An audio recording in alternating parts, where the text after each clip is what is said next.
દિવાળી, કાળી ચૌદશ પછી અજવાળો દિવસ અને ઉજાસ તરફ લઈ જતો એ પર્વ એટલે દિવાળીનું પર્વ.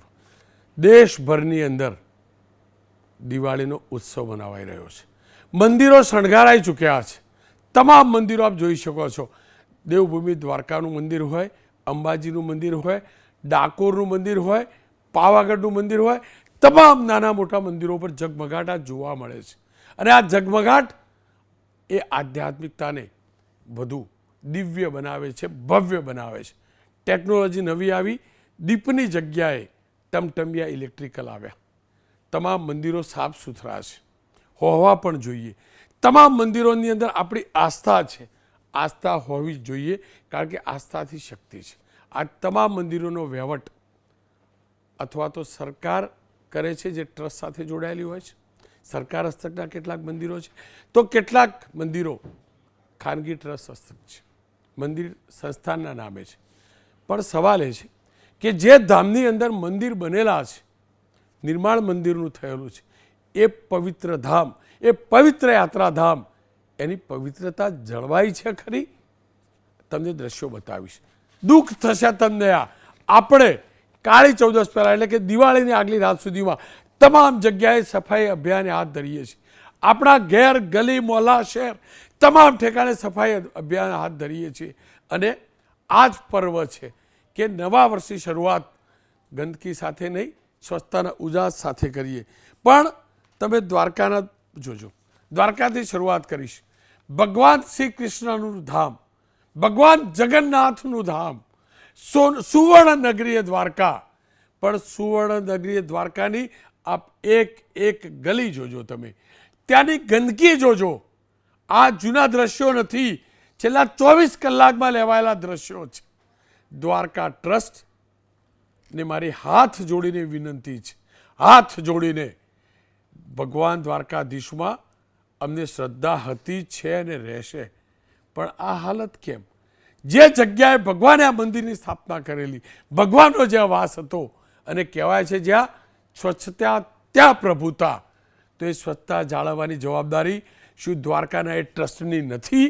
કારણ કે દ્વારકા નગરપાલિકા, ગ્રામ પંચાયત આજુબાજુની જે પણ હશે, એમની બીજી કોઈ ઝાઝી આવક નથી, પણ જે તે ટ્રસ્ટની કરોડોની આવક છે, કરોડોની આવક. તો કેમ દ્વારકા મંદિરનું સંચાલન કરતું હોય જે પણ ટ્રસ્ટ હોય, સરકાર સાથે જોડાયેલો કે ખાનગી, કેમ નગર, ભગવાનના એ નગરને સાફ સુથરું રાખવા પરમેનન્ટ વ્યવસ્થા ન કરે? અને કમસે કમ આજના દિવસે કેમ નહીં? કેમ નહીં મને કહો. કાલે દિવાળી છે, મારો આખો પ્રદેશ સાફ સુથરો હશે, પ્રદેશ આખો સાફ સુથરો હશે, અને ભગવાનના ધામની હાલત, આ હાલત કેમ એ સંસ્થાને ધ્યાનમાં નથી આવતું? અને હું આજે કાર્યક્રમ એટલે કરું છું કે હવે વેકેશન છે, 5-7 દિવસોમાં યાત્રીઓની સંખ્યા વધવાની છે, અને સ્વાભાવિક રીતે યાત્રીઓ આવે છે ત્યારે પ્લાસ્ટિકની ચીજવસ્તુનો ઉપયોગ કરે છે, પ્રસાદ માટેની સાથે લાવેલી જે બાકીની પૂજાનો સામાન હોય છે એનો ઉપયોગ કરે છે, અને બધું રોડ ઉપર જોવા મળે છે. આપ જોઈ શકો છો, આ દ્રશ્યો છે મારા ભગવાન દ્વારકાધીશના ધામના. અને એટલે જ જે પણ મંદિર ટ્રસ્ટ છે, સરકાર ચલાવતી અથવા ખાનગીઓ નથી જાણતો, મારો અભ્યાસ નથી, પણ મારી આંખો આ ગંદકી જોઈને બંધ તો ન થઈ શકે ને. તમને બહુચરાજી લઈ જાઓ, મા બહુચરનું આ ધામ બહુચરાજી. ભાદરવી પૂનમ હોય કે કોઈ પણ પૂનમ, કોઈ પણ પૂનમ, અનેક લોકો દૂર દૂરથી પૂનમ ભરવા જાય છે. મારા પરિવારમાં મારી માતા પણ આ જગ્યાએ પૂનમ ભરવા જાય છે, હું જાણું છું. પણ બહુચરાજી મંદિર આસ્થાપુરી, પણ બહુચરાજી નગરપાલિકાની આખું વિસ્તાર જોજો તમે, ઠેર ઠેર તમને ગંદકીના ઢગ જોવા મળશે. ક્યાંય સ્વચ્છતા સફાઈ નથી. આ દ્રશ્યો આ પણ જૂના નથી, આ પણ ગઈકાલે ને આજે શૂટ થયેલા દ્રશ્યો છે. કેમ કેમ બહુચરાજી જે ધામ છે એને સાફ સુથરું ન કરી શકાય? કેમ આ બહુચરાજી ધામ સાથે જોડાયેલી જે સંસ્થા છે, જે પણ ટ્રસ્ટ હશે, એ ન કરી શકે? અને બોર્ડ કેવું માર્યું હતું? ગંદકી છે એની હું શરમ અનુભવું છું. તો પછી શરમ અનુભવીએ છીએ આપણે, તો કેમ સફાઈ ન કરી શકીએ? હું નથી માનતો કે બહુચરાજી ટ્રસ્ટ પાસે એટલી રકમ ન હોય કે કમસે કમ મારા દિવાળીના દિવસોની અંદર સાફ સફાઈ કરી શકે. નગરપાલિકાની જવાબદારી છે, પણ નગરપાલિકાની તિજોરીઓ તળિયા ઝાટક છે. કારણ કે આ મંદિર થકી નગરપાલિકાનો બીજો કોઈ વ્યવસાય, કોઈ આવક એટલી વધતી નથી. પણ મંદિરની અંદર તો છે ને પૈસા આપણે મૂકીએ છીએ ને ભગવાનના ચરણમાં કેમ મૂકીએ છીએ એટલે તો મૂકીએ છીએ ને કે આપણે કંઈક એ ધામના વિકાસ માટે એ ધામમાં સ્વચ્છતા સહિતના અભિયાન હાથ ધરાય તે માટે આપણે કંઈક કરી શકીએ એ માટે તો આપણે દાનપેટીમાં દાન મૂકીએ છીએ. શક્તિપીઠ અંબાજી, શક્તિપીઠ અંબાજી, શક્તિની દેવીનું એ ધામ ઝગમગી રહ્યું છે અને ધામ ઝગમગે છે ને એનો આનંદ પણ થાય છે. પણ આ જુઓ શક્તિપીઠ અંબાજીના જ્યાં માનું હૃદય વસે છે, માનું દિલ ત્યાં છે અને એ શક્તિપીઠ અંબાજીનું અંબાજી ગામની હાલત જોજો તમે, બાજુના કુંડની હાલત જોજો, આ ગંદકી જોજો. કેમ આજના દિવસે પણ આ અંધકાર, કેમ આજના દિવસે પણ અહીંયા ઉજાસ નહીં, કેમ આજના દિવસે પણ સ્વચ્છતા નહીં. 365 દિવસ સ્વચ્છતા રહેવી જોઈએ પણ સ્વચ્છતા નથી. હકીકત છે ભાદરવી પૂનમ વખતે લાખો શ્રદ્ધાળુઓ આવે છે પણ ત્યારે પ્રશાસન એક્ટિવ થાય છે અને 24 કલાકની અંદર આખું રૂટ સાફ થઈ જાય છે. પણ ત્યારબાદ શું? ત્યારબાદ તો જુઓ માને ચડાવેલી આ ચૂંદડી જુઓ, આ ધજાની હાલત જુઓ, કેમ દર્દ ન થાય. અને આ સરકાર સંચાલિત ટ્રસ્ટ છે, સરકાર સંચાલિત ટ્રસ્ટ છે. કેમ આ હાલત? કેમ આપણને દર્દ ન થાય આ ગંદકી જોઈને? માના ત્યાં દર્શન કરવા જઈએ ને આ ગંદકી જોઈએ તો કેમ દર્દ ન થાય? તમને શામળાજી લઈ જઈશ. શામળાજી, શામળાજી ગુજરાત જ નહીં, રાજસ્થાન, મધ્યપ્રદેશ સહિત અનેક જગ્યાએથી શ્રદ્ધાળુઓ આવે છે. અહીંયા રિયાલિટી અમે ચેક કર્યું, મંદિર પરિસર સાફ સુથરું છે. દ્વારકામાં પણ મંદિર પરિસર સાફ સુથરું છે, અંબાજી મંદિર પણ સાફ સુથરું છે. પણ મંદિરની બહાર જ્યારે પણ આપણે શામળાજી નગરની વાત કરીએ તો આ હાલત જોઈ લો, આ દ્રશ્યો જોઈ લો. કેમ શામળાજી મંદિર ટ્રસ્ટ જે પણ સંચાલન કરે છે એના ટ્રસ્ટીઓ છે એમના ધ્યાનમાં ગંદકી નથી આવતી? કેમ આની પાછળ વ્યવસ્થા ન કરાય 365 દિવસ માટે આખા શામળાજીને સાફ સુથરું રાખવાની? પાવાગઢ લઈ જાઓ, અહીંયા તળેટી વિસ્તારમાં ચાંપાનેર ગામના દ્રશ્યો જોજો. માનું આ ધામ અદ્ભુત છે, અદ્ભુત છે, અલૌકિક છે, એમાં કોઈ બેમત નહીં, કોઈ બેમત નથી. પણ ત્યાં પણ તમે જોશો ને તો અહીંયા પ્રાથમિક સુવિધાઓનો અભાવ છે. આ જોઈ લો હાલત, આ જોઈ લો ચાંપાનેર, આ ચાંપાનેર, મારા પાવાગઢનું ચાંપાનેરની હાલત જોઈ લો. કેમ આ સ્થિતિ? કેમ આ સ્થિતિ? કેમ જે તે ટ્રસ્ટ આની પાછળ મહેનત ન કરે? અને હું ફરીથી કહું છું, હું માત્ર ને માત્ર કાર્યક્રમ એ ટ્રસ્ટોને જગાડવા કરી રહ્યો છું કે તમે કરોડો રૂપિયાનું ફંડ ધરાવો છો, એ સરકાર સંચાલિત સંસ્થા હોય કે પછી ખાનગી ટ્રસ્ટ. અને માના ચરણોમાં અમે એટલે જ મૂકીએ છીએ. મારા ત્યાં અમે રૂપિયા મૂકવાવાળા અમે કોણ? મા અને ભગવાનના આશીર્વાદથી તો બે પાંદડે આપણે થતા હોઈએ છીએ, પણ આપણે એટલે મૂકીએ છીએ કે ધામનો વિકાસ થાય, એ ધામની પવિત્રતા જળવાય. પણ પવિત્રતા નથી જળવાતી ને એટલે દર્દ થાય છે, દર્દ. કાલે સવારે દિવાળીનો ઉજાસ થવાનો છે પણ આ તમામ ધામમાં એ ટ્રસ્ટીઓ દિલ ઉપર હાથ મૂકીને કહે કે શું ખરેખર કાલ સવારે એ બહુચરાજી હોય, અંબાજી હોય, પાવાગઢ હોય કે દ્વારકા ખરેખર સાફ સુથરું થવાનું છે? હાથ મૂકીને કહે. અને જો થશે ને તો હું વંદન કરીશ, એક ટ્રસ્ટીઓને જઈને વંદન કરીને આવીશ, પગે લાગીશ એમને કે ના તમે ખરેખર કામ કર્યું. બસ આ જ વાત પ્રશાસન સુધી પહોંચાડવી છે, આ જ વાત એ મંદિર ટ્રસ્ટો સુધી પહોંચાડવી છે કે ધન ભંડારો ભરવા માટે નથી, ધન એ ધામની પવિત્રતા માટે છે. અને પવિત્રતાનો મતલબ માત્ર એ મંદિર પરિસર ન હોઈ શકે, એ સમગ્ર ધામ હોવું જોઈએ, સમગ્ર ધામ હોવું જોઈએ. નગરપાલિકા અને ગ્રામ પંચાયતો પાસે એટલું ફંડ નથી હોતું, હું ફરીથી કહું છું. પણ મા અને ભગવાનના દરબારમાં ક્યારે ફંડની કમી રહી નથી. એટલે ચર્ચા કરવા માટે ડૉક્ટર યજ્ઞેશભાઈ દવે પૂર્વ ટ્રસ્ટી છે બહુચરાજી મંદિર ટ્રસ્ટના, હેમાંગભાઈ રાવલ મીડિયા કોઓર્ડિનેટર છે કોંગ્રેસના, પણ હું એમને કોંગ્રેસ ભાજપ સિવાય આ સંસ્થાઓ સાથે એમનો નાતો રહેલો છે એટલે જોડી રહ્યો છું. યજ્ઞેશભાઈને પણ એટલે જ જોડી રહ્યો છું. અને હું ફરીથી કહું છું, રાજનીતિક આ મુદ્દો નથી, આ પવિત્રતાનો ભાવ સાથેનો મુદ્દો છે. આ આત્મા જગાડવા માટેનો મુદ્દો છે, મંદિર ટ્રસ્ટોના ટ્રસ્ટીઓને જગાડવા માટેનો મુદ્દો છે. Hasmukhbhai Modi, officer on special duty, Gujarat પવિત્ર યાત્રાધામ વિકાસ બોર્ડ છે. યજ્ઞેશભાઈ આપની પાસે આવું એ પહેલાં હેમાંગભાઈનો વ્યૂ જાણી લઉં. હેમાંગભાઈ, આ સ્થિતિ કેમ? આ સ્થિતિ કેમ? યાત્રાધામોની આ સ્થિતિ કેમ? જો રોનકભાઈ, સૌપ્રથમ તો દિવાળીના તહેવારોની એબીપી અસ્મિતા વતી સર્વે દર્શક મિત્રોને અને આપને શુભેચ્છાઓ. ખાસ રોનકભાઈ, આજે તમે જે આ ઉજાગર કરી છે વાત બિલકુલ સત્ય છે કે જ્યાં જ્યાં યાત્રાધામો છે એની આજુબાજુ ગંદકી હોય છે. મારો પણ આ અનુભવ રહેલો છે. પરંતુ હું એમ કહું છું કે આ સરકારોની જે જવાબદારી છે એ ટ્રસ્ટ ઉપર કઈ રીતે નાખી શકાય. ટ્રસ્ટની અંદર હું ને તમે ટ્રસ્ટમાં ભાવથી રૂપિયા આપીએ છીએ, તો એ જે રૂપિયા આપીએ છીએ, દાન આપીએ છીએ, એ મંદિરના વિકાસ માટે આપીએ છીએ. સાથે સાથે આ જ મંદિરો એ પોતે હોસ્પિટલ ચલાવતા હોય છે, આ જ મંદિરો પોતે ટ્રસ્ટની શૈક્ષણિક સંકુલો ચલાવતા હોય છે, મફતમાં બાળકોને ભણાવતા હોય છે.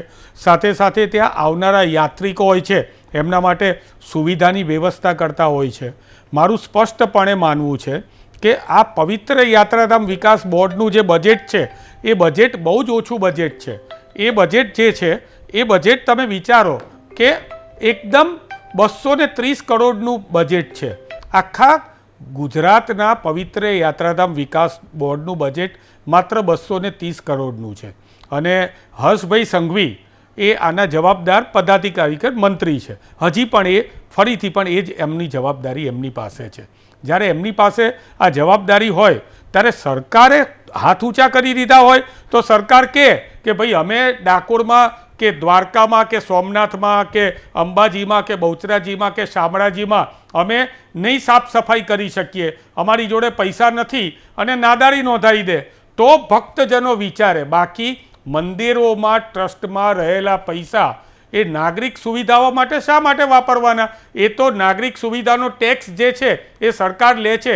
ઉલટાના મંદિરો થકી સમગ્ર ગુજરાતની અંદર જે લોકો ત્યાં આવે છે એ ત્યાંની લોકલ ઇકોનોમીને પણ બૂસ્ટ કરે છે. હા, પણ નૈતિક જવાબદારી છે. રોનકભાઈ, તમારી વાત સાથે હું સહમત છું, પણ એ નૈતિક જવાબદારી છે. પણ મુખ્ય જવાબદારી એ સરકારની છે. સરકારે આ યાત્રાધામો, આમાં આપણું ગુજરાતનું ખરાબ દેખાય છે. આ જે તમને દુઃખ થયું, તમે કીધું કે મને દુઃખ થાય છે, તો ગુજરાતથી બહારનારા આવનારા જે પ્રવાસીઓ છે એમને આ જોઈને એવું નહીં વિચારતા હોય, કારણ કે મંદિરની અંદર જાય છે એટલે ટ્રસ્ટે તો બધું સાફ સફરું રાખેલું જ છે. રોનકભાઈ, એક એક્ઝામ્પલ આપું. અમદાવાદની આજુબાજુની અંદર કોઈ 5 સ્ટાર હોટલ છે તો એ પોતાની હોટલ પૂરતી સુવિધા આપશે, પછી બહાર એને સાફ સફાઈ જે છે એ તો સરકારની જવાબદારી છે. એણે તો જીએસટી આપીને, ટેક્સ આપીને વસૂલી લીધેલો છે. બીજી વાત, હવે તમે કહો છો ટ્રસ્ટીઓ.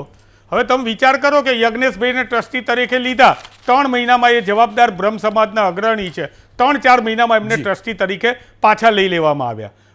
ગુજરાતની અંદર અંબાજી ટ્રસ્ટ હોય કે સોમનાથ ટ્રસ્ટ હોય, આ બધા ટ્રસ્ટની અંદર એ ગેઝેટમાં લખેલું છે કે સ્થાનિક ધારાસભ્યને ટ્રસ્ટી તરીકે લેવા, જેથી કરીને આ બધી વસ્તુને ઉજાગર કરી શકે. અંબાજીમાં કોંગ્રેસના ધારાસભ્ય છે એટલે સરકારે ટ્રસ્ટી તરીકે લીધા નથી. સોમનાથની અંદર કોંગ્રેસના ધારાસભ્ય છે એટલે સરકારે ટ્રસ્ટી તરીકે લીધા નથી. લોકલ લોકોને ટ્રસ્ટી તરીકે લેવાના હોય, એના બદલે માત્ર કલેક્ટર અને મામલતદાર છે એ વહીવટ કરે છે. એટલે તમારી લાગણી છે એ બિલકુલ સાચી છે. પરંતુ એક છેલ્લી વાત, એક છેલ્લી વાત કરું. પવિત્ર યાત્રાધામ વિકાસ બોર્ડે જે સરકારની, કેન્દ્ર સરકારની સ્કીમ છે, એલાઇડ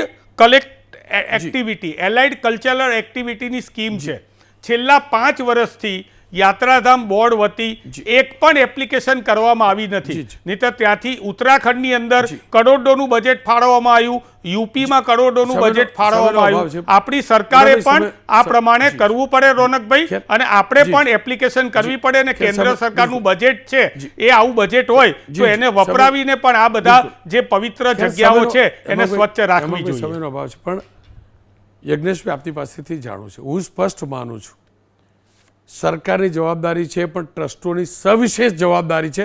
કારણ કે ત્યાં ગંદકી વધુ એટલે થાય છે, વધુ શ્રદ્ધાળુઓ આવે છે, અને વધુ શ્રદ્ધાળુઓ આવે છે એટલે રૂપિયા ત્યાં વધુ જમા થાય છે. વધુ શ્રદ્ધાળુઓ આવે છે એટલે વધુ ગંદકી વધે છે. આપ શું માનો છો? રોનકભાઈ, પહેલાં તો આવતીકાલે દીપાવલી છે. આપના માધ્યમથી હું તમામ આપના દર્શકોને દીપાવલીની શુભકામના પાઠવું છું. બીજું કે તમે જે વાત કરી રહ્યા છો કે ટ્રસ્ટે આ જવાબદારી ભોગવવી જોઈએ, હું પણ ટ્રસ્ટી તરીકે રહી ચૂક્યો છું ને હેમાંગભાઈને કદાચ હશે પણ હું લગભગ 9.5 મહિના જેટલા ટ્રસ્ટી તરીકે રહ્યો અને ટેકનિકલ કારણોસર ટ્રસ્ટનું વિસર્જન થયું, બરાબર. એટલે એમને કદાચ ખ્યાલ નહીં હોય પણ સમયગાળાનું એ કોંગ્રેસના છે એટલે કદાચ સામેવાળાને નીચા પાડવા માટે ઓછો સમય બોલતા હોય, બસ સ્વાભાવિક છે અને એમની પદ્ધતિ છે, એ ક્યારે એમાં આપણે પડતા નથી. પણ ટ્રસ્ટની જ્યાં સુધી વાત છે તો હું થોડાક આપણે પાછળ જઈએ તો ગુજરાતમાં 2001 પહેલાં કે 2002 પહેલાં તમે જુઓ મંદિરોની પરિસ્થિતિ શું હતી. મંદિરોની પરિસ્થિતિ ગંદકીવાળી જ પરિસ્થિતિ હતી. એ જ વખતે આ જ ટ્રસ્ટ હતું, આ જ પદ્ધતિ હતી, આ જ રીતે હતું. પણ મંદિરની અંદર પણ ગંદકી હોય, આજુબાજુમાં પણ ગંદકી હોય, પણ એ ટ્રસ્ટને જે પૈસા ફાળવવામાં આવતા હતા એનો અથવા તો જે દાનમાં આવતા હતા એ પૈસાનો ઉપયોગ માત્ર મંદિર પૂરતો કે મંદિરની જે સંસ્થાઓ ચાલતી છે ત્યાં પૂરતો થતો હતો. આદરણીય નરેન્દ્રભાઈ મોદી જ્યારે તત્કાલીન ગુજરાતમાં મુખ્યમંત્રી બન્યા ત્યારબાદ એક શબ્દ એ લઈ આવ્યા, કોરિડોર શબ્દ. એટલે મંદિરની આજુબાજુનો વિસ્તાર પણ એ મંદિરની અંદર સમાવિષ્ટ કરી લેવો અને કોરિડોર બનાવો કે જેના કારણે સ્વચ્છ રહી શકે અને એ જવાબદારી એ ટ્રસ્ટની આવી શકે. એટલે અંબાજીની અંદર એ શરૂ કર્યું. અંબાજીમાં તમે જુઓ તો મંદિર સિવાય આજુબાજુનો મોટો વિસ્તાર લીધો, સોમનાથ મંદિરની અંદર પણ મંદિર સિવાયનો આજુબાજુનો વિસ્તાર લીધો, તાજેતરમાં પાવાગઢનું મંદિર પણ જે પ્રમાણે એનું વિસ્તાર થયો તો આખો પર્વતનો મોટાભાગનો ભાગ એ પણ મંદિરે પોતાના વિસ્તારમાં લઈ લીધો કે જે ત્યાં ગ્રામ પંચાયતો હતી કે નગરપાલિકાઓ હતી. બધે પહેલાં ગ્રામ પંચાયતો જ હતી પણ હવે છેલ્લે બહુચરાજીમાં પણ નગરપાલિકા બનાવવામાં આવી. એટલે ગ્રામ પંચાયતની બજેટ ઓછું હોય અને નગરપાલિકાનું બજેટ વધારે હોય એટલે એ માટે પણ આ પ્રયોગ કરવામાં આવ્યો કે ત્યાં નગરપાલિકા કરવી એટલે જેના કારણે સાફ સફાઈ પણ વ્યવસ્થિત રહી શકે. કારણ કે નગરપાલિકાની અંદર આપને ખ્યાલ હશે કે ગ્રામ પંચાયતમાં એ સેન્ટ્રલ ગવર્મેન્ટની કે સ્ટેટ ગવર્મેન્ટની એ સાફ સફાઈની ગ્રાન્ટ ઓછી આવતી હોય છે. જ્યારે નગરપાલિકા થાય ત્યારે નગરપાલિકાની અંદર એ લોકફાળો પણ હોય છે અને એની ગ્રાન્ટ પણ આવતી હોય છે. એટલે એના કારણે સાફ સફાઈ વધી શકે. આવા હેતુ કરવામાં આવ્યું. એટલે એના કારણે તમે જુઓ તો ગુજરાતનો આ પ્રયોગ એ આખા ભારતમાં જ્યારે વડાપ્રધાન નરેન્દ્રભાઈ થયા 2014માં ત્યારે તમે જુઓ તો એમને ગુજરાત બહારના મંદિરોમાં પણ એમને કોરિડોર શબ્દ લાયા. ભલે કાશી વિશ્વનાથ હોય કે જે મથુરામાં. થોડુંક માફ કરજો, મને આજે સમય ઓછો છે મારી પાસે, માફ કરજો. મેં યાત્રાધામ વિકાસ બોર્ડના ઓફિસરો સ્પેશિયલ ડ્યુટી છે એમની સાથે વાત કરી છે એ જોઈ લી.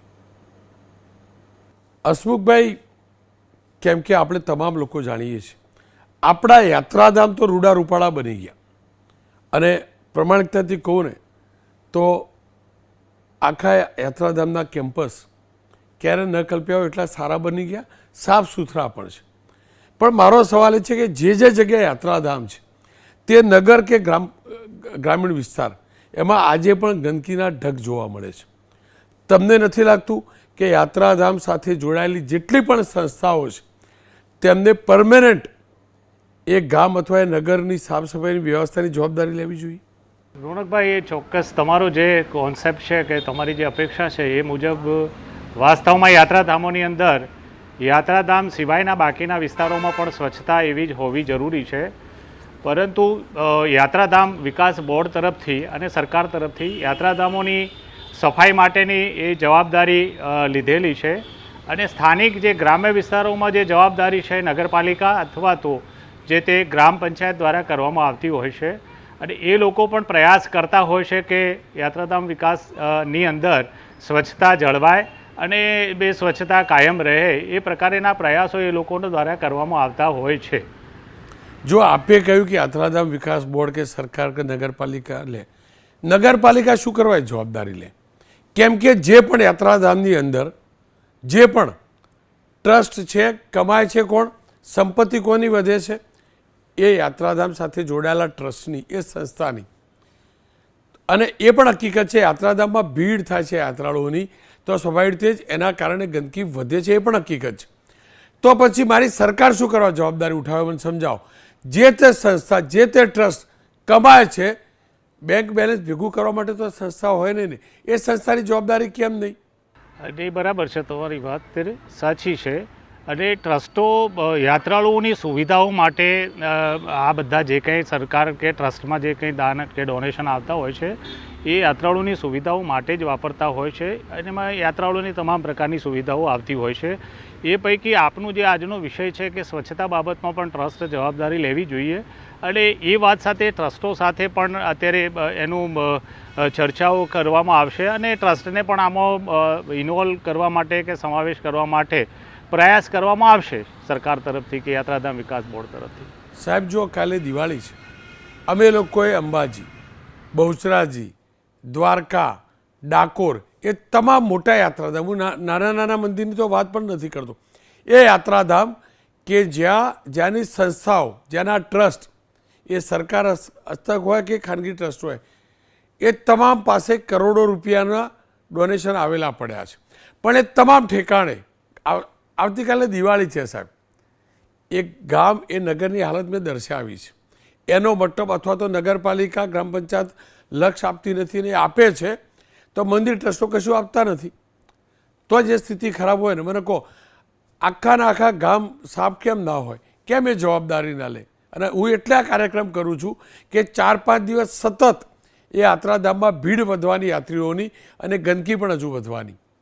રોનકભાઈ, અત્યારે જે વ્યવસ્થા ગોઠવાયેલી છે એની અંદર યાત્રાધામ તરફથી, યાત્રાધામ વિકાસ બોર્ડ તરફથી અને સરકાર તરફથી યાત્રાધામ અને મંદિરોની આસપાસની જે સ્વચ્છતાની જવાબદારી આપણે નિભાવતા હોઈએ છીએ. બાકીના જે ગ્રામ્ય વિસ્તારની જે છે એ આજની તારીખે જે રીતે વ્યવસ્થા ગોઠવાયેલી છે એ પ્રમાણે ગ્રામ પંચાયત દ્વારા કરવામાં આવતી હોય છે અથવા તો નગરપાલિકા દ્વારા કરવામાં આવતી હોય છે. પણ આજની જે આજની જે વિષય છે એ વિષય મુજબ ટ્રસ્ટે આમાં કેમ સમાવેશ અથવા તો એનો સહયોગ કેમ પ્રાપ્ત ના થાય એ બાબત અંગે હવે ભવિષ્યમાં આનો પ્રયાસ પણ કરવામાં આવશે અને ટ્રસ્ટને આમાં જોડવામાં પણ પ્રયાસ કરવામાં આવશે. આપનો ખૂબ ખૂબ આભાર. આશા રાખું કે હવે પછીની દિવાળીમાં આ કાર્યક્રમ ન કરવો પડે. 365 દિવસ આ પ્રકારની સફાઈ રહે. આપનો ખૂબ ખૂબ આભાર. હું ફરી એકવાર કહું છું, સરકાર હોય, પંચાયત હોય, નગરપાલિકા હોય કે સંસ્થા, યાત્રાધામનું જે ધામ છે, જે ગામ છે, જે નગર છે, એ સાફ સુથરું રહેવું જોઈએ. કારણ કે સ્વચ્છતા હોય ત્યાં જ પ્રભુતા હોય છે, એ પાક્કું છે, આમાં કોઈ શંકા નથી. હું ટ્રસ્ટીઓને એટલે કહું છું કે હું જાણું છું કે મારા ગુજરાતના તમામ મોટા મંદિરોના ટ્રસ્ટ આર્થિક રીતે સમૃદ્ધ છે. સાથે જ જે પણ ઔદ્યોગિક ગૃહો છે, કેમ એક નગરને દત્તક ન લે જે યાત્રાધામ છે? CSRમાંથી જ રૂપિયા ખર્ચવાના છે, ખર્ચો ને. તમારી આસ્થા છે ને ધામ સાથે ખર્ચો ને, ઉદાર મને ખર્ચો ને, આશીર્વાદ મળશે ભગવાનના. અને આપણે શ્રદ્ધાળુઓ, આપણી પણ એ ફરજ છે એ ધામને સાફ સુથરું રાખવાની. આપણે પણ ત્યાં મન ફાવે એમ ગંદકી ફેલાવીએ છીએ, પૂજાનો સામાન મન ફાવે ત્યાં ફેંકીએ છીએ, પછી પ્લાસ્ટિકની બોટલો ફેંકીએ છીએ. આપણે પણ તો ગંદકી ફેલાવીએ છીએ. અને જો આપણે ગંદકી ફેલાવતા હોય તો યાત્રાધામમાં મા કે પ્રભુના ચરણમાં બેસવાનો મતલબ શું? મતલબ શું?